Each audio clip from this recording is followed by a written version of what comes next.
말씀의 소리를 듣는 여호와의 천사들이여 여호와를 송축하라.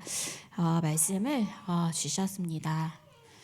그래서 다윗이 어렸을 때부터 목장에서 이렇게 양을 치면서 하나님께 기도하고 또 말씀을 묵상하면서 하나님이 살아계심을 깊이 체험한 그런 사람이었습니다. 또 이 사무엘 선지자를 통해서 이 왕이 될 것을 말씀을 받았는데요. 기름 부음을 받고 왕이 될 것이다, 이 말씀을 하나님께서 주셨는데 진짜로 다윗이 왕이 되는 말씀이 성취되는 축복을 누렸습니다. 또 하나님께서는 늘 우리가 무엇을 하기 전에 인도를 받아야 할 때 하나님은 반드시 가장 먼저 우리에게 말씀을 주시는데요. 또 이스라엘 백성들이 이렇게 출애굽해서 가나안 땅으로 입성하기 전에 하나님께서 말씀을 주셨습니다. 어떤 말씀입니까? 바로 가나안 7족속 31왕과 가나안에 살던 모든 사람들을 하나도 남김없이 죽여라, 이 말씀을 주셨는데요. 그 신명기 7장 이제 5절 말씀에 오직 너희가 그들에게 행할 것은 이러하니 그들의 제단을 헐며 주상을 깨뜨리며 아세라 목상을 찍으며 조각한 우상들을 불사를 것이니라. 왜 하나님께서 이 아이까지도 다 전멸하라, 이 말씀을 하셨는가? 바로 이렇게 보면 특히 이제 가장 끔찍한 우상이죠. 가나안 우상 몰렉에게 아이를 바치는 인신제사하는 모습입니다. 그래서 이 정말 끔찍한 일이죠. 얼마나 여기에 귀신들이 얼마나 여기에 많은 활동을 하고 사단이 얼마나 많이 역사를 했을까. 그래서 가나안 땅을 하나님께서 정복하고 가나안 모든 사람들 짐승까지도 다 없애라 말씀을 하셨는데 그렇지 않았죠. 그래서 다 없애야 하는데 없애지 않고 살려둔 결과가 무엇인가? 바로 이렇게 출애굽해서 모세를 따라서 가나안으로 들어갔는데 그때 하나님의 말씀에 순종했다면 거기서 끝나는데요. 우상의 영향이 사사시대를 지나 왕정시대까지, 그러니까 계속 후손들이 어려움과 고통, 재앙 속에서 살아갈 수밖에 없었던 것이죠. 그래서 가나안 사람들은 이제 우상에게 아이들을 제물로 바쳤고 심지어 이스라엘 사람들까지도 그 악행을 이렇게 따라했다. 그래서 우리가 우상 숭배 또 불신앙, 이것은 아주 빠른 속도로 이렇게 전염이 됩니다. 그런데 우리가 이 복음 붙잡는 거는 느릿느릿 굉장히 중요하지만, 근데 우상 숭배하고 불신앙하는 것은요 순식간에 전체가 이렇게 전염이 되어서요 결국에는 그 현장에 사단이 역사하고 재앙이 임하고 후대들이 엄청나게 고통을 겪는 그런 어려움을 당했습니다. 그래서 하나님은 중요한 일을 이루시기 전에요 우리에게 하나님이 정확한 말씀을 우리에게 주십니다. 우리가 그 말씀을 붙잡고 기도하고 인도받는 것이 중요하겠죠. 그래서 지금도 하나님의 말씀은 성취가 되고 있습니다. 그래서 우리가 늘 말씀을 이렇게 듣잖아요. 그런데 이제 대부분 나는 너무 은혜 받았다, 또 나는 저 메시지가 좋다, 이렇게 말을 하는데요. 또 한편으로는 또 어떤 사람은 나 은혜가 안 된다, 너무 어렵다, 힘들다, 이렇게 말씀을 듣고 말하는 사람이 있습니다. 그런데 이게요 내 기분, 내 수준에 따라서 이렇게 말을 하는 것일 수도 있습니다. 내 감정에 따라서. 그런데 우리의 기분과 수준과 상관없이 하나님의 말씀은 계속 성취가 되고 있습니다. 그래서 우리는 말씀의 흐름을 따라가는 것이 가장 중요하겠죠. 자칫하면 우리가 실수할 수 있는 것이 내 감정 따라서, 또 내 기분과 또 나의 그런 영적인 그 수준에 따라서 우리가 말씀을 붙잡을 수가 있어요. 근데 가장 중요한 것은 하나님의 말씀은 지금도 성취되고 있기 때문에 우리가 말씀의 흐름을 따라서 가는 것이 굉장히 중요합니다. 또 지금도 우리 기도는 하나님께서 이 천군 천사를 파송하셔서 기도가 지금 이 시간에도 응답이 되어지고 있습니다. 응답이 되어지고 있는데요. 우리가 자꾸 실수하는 것은 내 환경, 이 한계를 가지고 우리가 말씀을 보고 모든 것을 보게 됩니다. 내 환경을 보면 너무 어렵고 힘들고, 그래서 이렇게 보면요 99%는 우리 성경 말씀과 절대로 맞지가 않습니다. 내 눈에 보이는 환경만 보기 때문에, 한계를 보기 때문에. 그래서 이스라엘 백성들이 이 광야길을 가는데 너무 어렵죠. 힘들죠. 고통 속에 가고 있는데 하나님은 이스라엘 백성들에게 좀 쉬어라 이렇게 하지 않으시고요. 성막을 지으라 말씀을 하셨어요. 이스라엘 백성들의 환경과는 상관이 없죠. 우리는 막 너무 어렵고 힘들어서 죽을 지경인데 하나님은 성막을 지으라고 말씀을 하시니까. 그래서 내 환경, 이스라엘 백성들이 그 어려운 환경을 보면 절대로 말씀과 맞지 않습니다. 그러면 우리가 실수를 하게 돼요. 이스라엘 백성들이 뭐라고 했냐면 여기서 죽느니 차라리 우리가 노예로 있었던 애굽에 있는 게 낫겠다. 내 환경을 보고 한계를 보니까 잘못 사람들이 생각을 하는 거죠. 그래서 우리 대부분이 광야길의 이스라엘 백성처럼 신앙생활을 하고 있습니다. 내 한계에 빠져서 내 환경에 묶여서. 그러면 이 살아 역사하시는 하나님의 말씀이 우리 가운데, 삶 가운데 역사하실 수가 없죠. 그래서 지금도 우리의 환경과 상관없이 기도는 응답이 되어지고 있습니다. 또 지금 무엇이 일어나고 있는가? 지금도 구원의 역사는 계속해서 일어나고 있습니다. 그런데 이제 아브라함에게요, 하나님께서 가나안으로 가라 말씀을 주셨어요.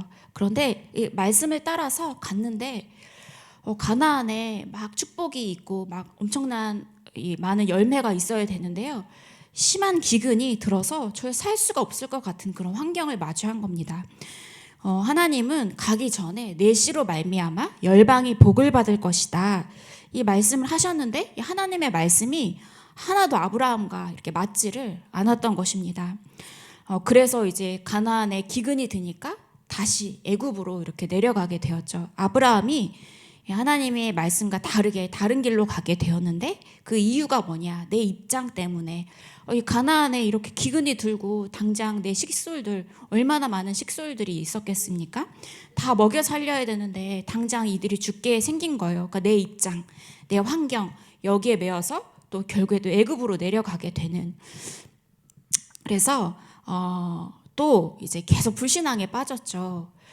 나는 자식이 없기 때문에 조카 롯을 내 아들 삼아서 데리고 다녀야겠다. 그래서 나는 지금 자식도 없는데 무슨 내 씨로 말미암아 열방이 복을 받을 것이냐 믿지를 못했습니다.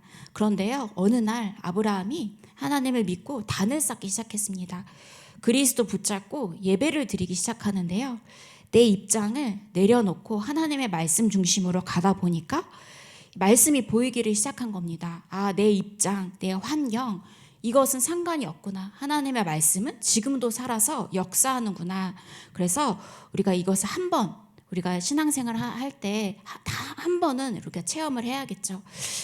그래서 그렇지만 우리의 환경과 기준 상관없이 그리스도께서는 지금 이 시간도 역사하고 계십니다. 그래서 우리가 언약 붙잡고 예배드리는 이 시간이 너무너무 중요한 시간이죠. 그리고 또 우리 모든 사람은 우리 각자의 현장, 삶이 있습니다. 대부분 삶에서 응답을 못 받는 이유가 무엇입니까? 바로 자꾸 비교하기 때문입니다. 그래서 비교는 인본주의거든요. 내 생각, 내 판단. 그래서 비교하기 때문에 내 눈조차 영안이 이렇게 어두워지는 것입니다. 그래서 우리는 비교하는 것이 아니라 그 현장에는 반드시 영적인 흐름이 있기 때문에 하나님께서 내가 봐야 할 그 축복을 따로 예비해 두셨기 때문에요, 우리가 현장에서 속지 않도록, 그래서 언약 잡고 기도하면서 중요하게 영적인 눈으로 그 현장을 바라보는 것이 가장 중요하겠습니다. 또 우리의 또 주변 환경에는 모든 나라, 또 우리나라도 전통 문화가 다 있잖아요. 그런데 자꾸 복음을 전통 문화에 끼워 맞춰서 이렇게 보는 것입니다. 그러면 하나님의 말씀을 제한시키고, 그래서 전통 문화로 보는 실수를 우리가 범하게 됩니다. 또 이 신앙마다요, 교리가 다 있어요. 감리교, 장로교 할 것 없이 다 이렇게 교리가 있는데 조금씩 다 달라요. 그래서 왜 이것을 주셨느냐, 왜 신학 공부를 하느냐, 바로 하나님 말씀을 잘 이해하도록, 그 복음 붙잡도록, 언약 따라 가도록 하기 위해서 또 우리가 교리도 보는 것인데요.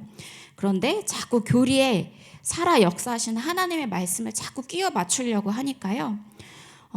이제 계속 문제가 오는 것입니다. 그래서 교리와 안 맞으면 이 이단이라고 이렇게 막 비난을 해요. 그래서 우리가 이 복음, 정말 이 복음 자체만으로, 오직 복음이 우리에게 굉장히 필요한 이유입니다. 그래서 오직 그리스도 붙잡는 우리가 되어야겠습니다.